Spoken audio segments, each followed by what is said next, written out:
I'm so thrilled with what you're doing because we're trying to get Black people to redefine Black Friday. Oh, I love it. And of course, if we can start there, you have to start small. Yes. I'd like us to redefine Black life and Black money. But if we start with one day, Black Friday, which is already a day that focuses on finances, Yes. it's just a matter of getting a different kind of focus on finances. And that's why I'm glad to talk to you. I was going to be talking to somebody if I had to talk by myself. So I said, we talk to you. And now, I lived in Harlem for a little while. Okay. Yeah, not far from you. Oh, everything is close in Harlem, so that's good. Where did you live? I lived at 138th Street and 8th Avenue, Oh, okay. Strivers Road, in the block over from Abyssinian. I And know you're at exactly what that's a you're at great area. you're at Lenox and what, 123rd? 122nd and 123rd, but I've lived all over Harlem. West 150th, I live on 620 Lenox Avenue, I lived uptown, I lived on Broadway, so I was all over in Harlem. Yeah, Harlem is not the same, It's but I not. but I still love it. I still love it. And I think I've been there for 10 renaissances, so it keeps evolving and changing, growing. It's still the Harlem I love, but it definitely has changed in the last 5 years. Yeah, it really has. I was born in Brooklyn, Okay. but we went to church. My grandfather started a little church in Harlem, and so we went to church there. We moved to Jersey, but we stayed in the Harlem church. And Mm-hmm. I ended up becoming the pastor of that church. Okay. We bought a little brownstone down the street from the church, and I lived there for a while. Okay, my church is Williams Institutional, CME Church. Oh, I know that. Yeah, I know Williams, right on. It's 7th Avenue, right? Yep. But it's called what? It's Adam Clayton Powell Boulevard now. Yes.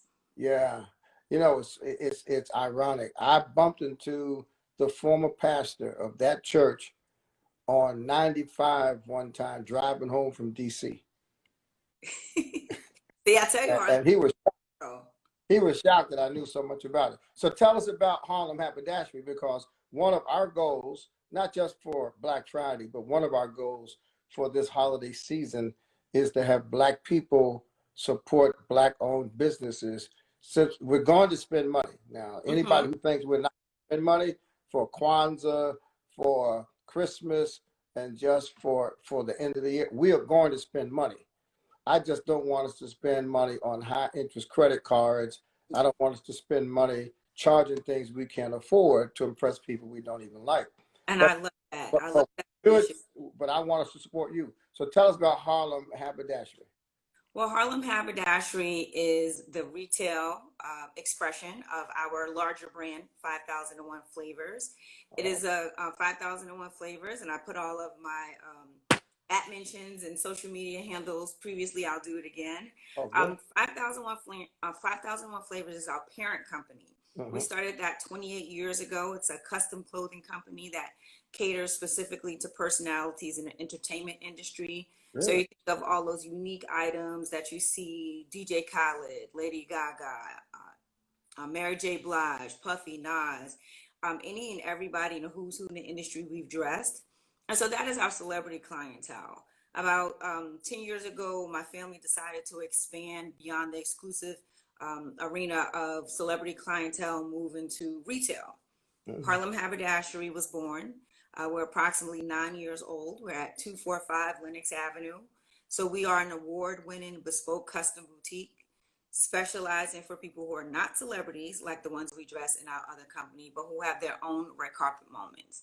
So if you know us, we love statement pieces. We love to dress our celebrity clientele, but now we're working with people, like I said, who are not celebrities, but have their own red carpet moments.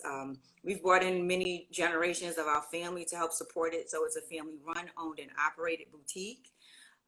We love being in Harlem. We're from Harlem. Our brand aesthetic is definitely inviting. It makes you feel like you're in a home. Our goal is to really exemplify family, legacy, tradition, celebrate Harlem, celebrate our ancestors and our family. We deeply believe in, that a family-run business is going to help us break generational curses, Right. going to allow us to change our family trajectory, allow us to create a transferable business legacy of wealth, opportunity, and brands. And so for us, it's more about building our family brands up and allowing different the different disciplines in our families to be used. We have marketing, we have designer, we have administration. So it really is about the family helping the brand and the brand, helping the family. Yeah. We definitely believe in buying Black. We think it should be part of people's practices, not part of a protest. I think that if we incorporate buying Black into our daily routine, we will allow our communities to thrive.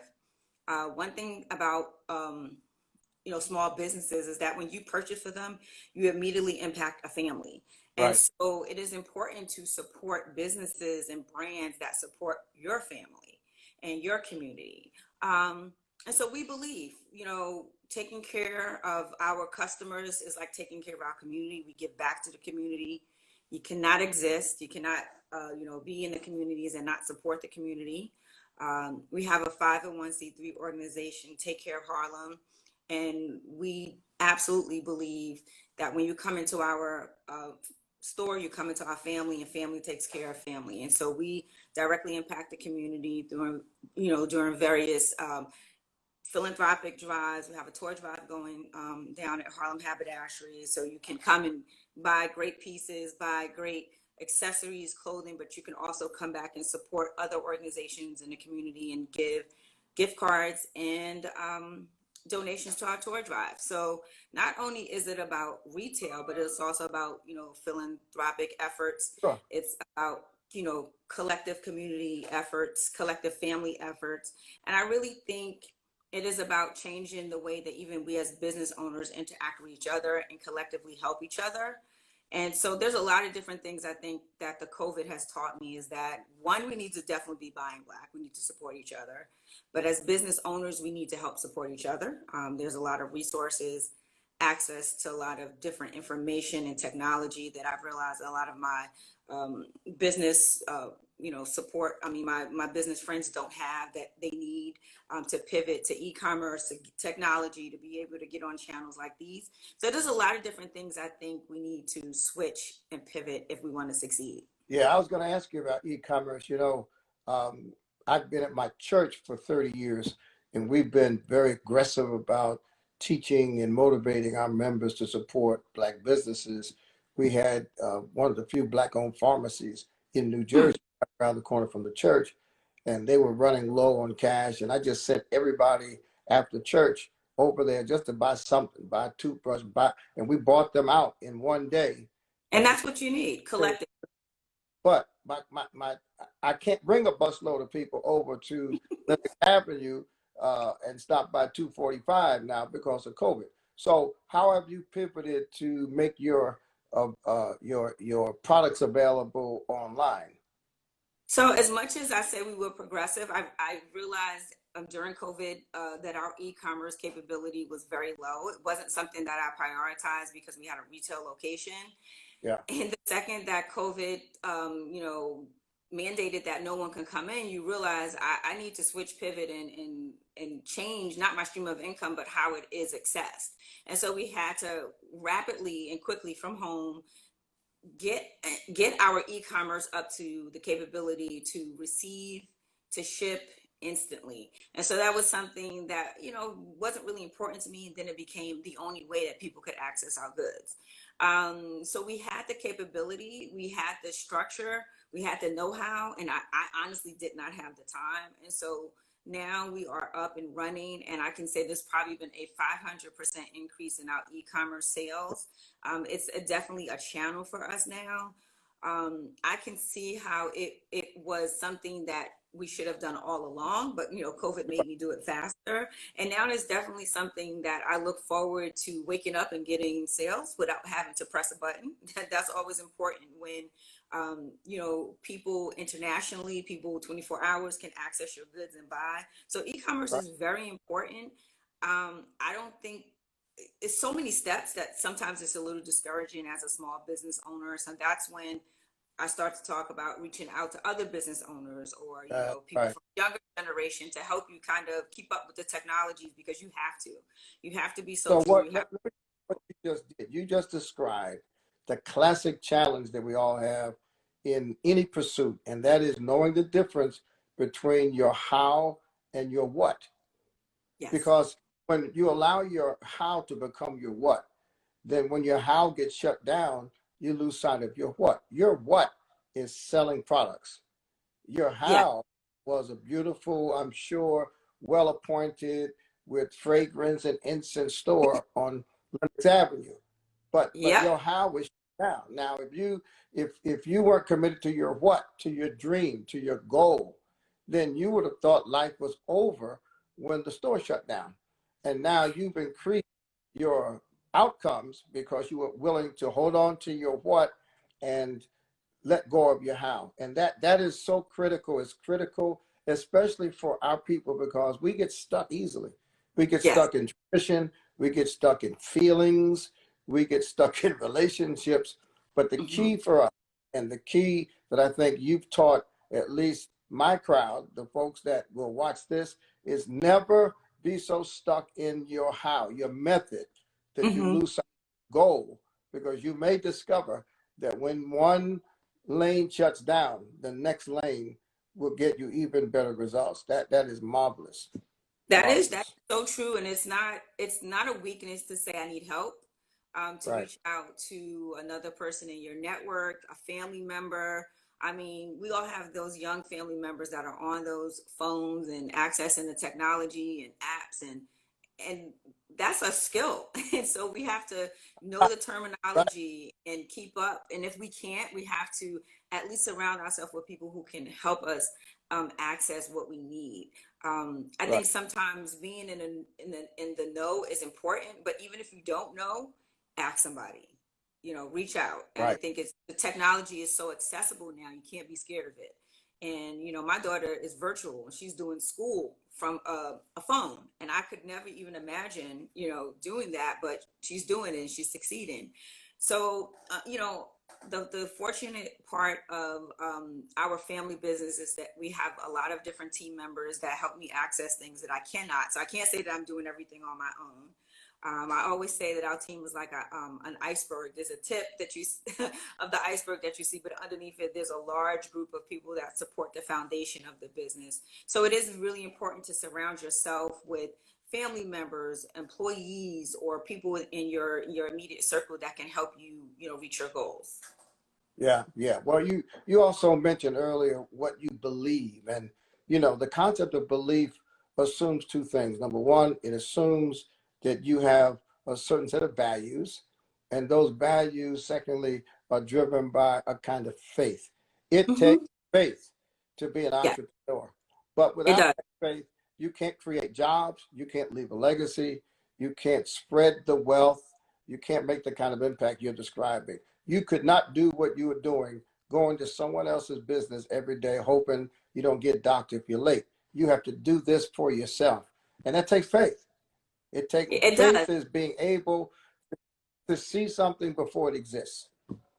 And I always say that I have a very purpose driven method to why I'm an entrepreneur. I mean, the main goal is to support my family, to create an economy for myself. I loved watching, something grow out of nothing, sitting there and formulating a business and watching it grow and watching all of these great sub brands and, alternate brands come out of it. And it really is for me a very purpose driven commitment to a legacy that I'm trying to build. And like I said, that I'm trying to not only break generational curses, because this has not been done in my family, and this is something that when I started my business was hard. I want to make it better for the next generation so that they have something to stand on.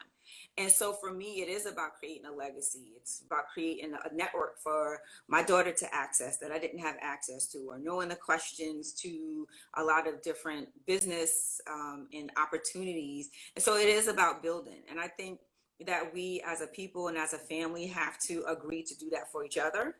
I think paving the way to and you know, pulling back in your community and your family is important.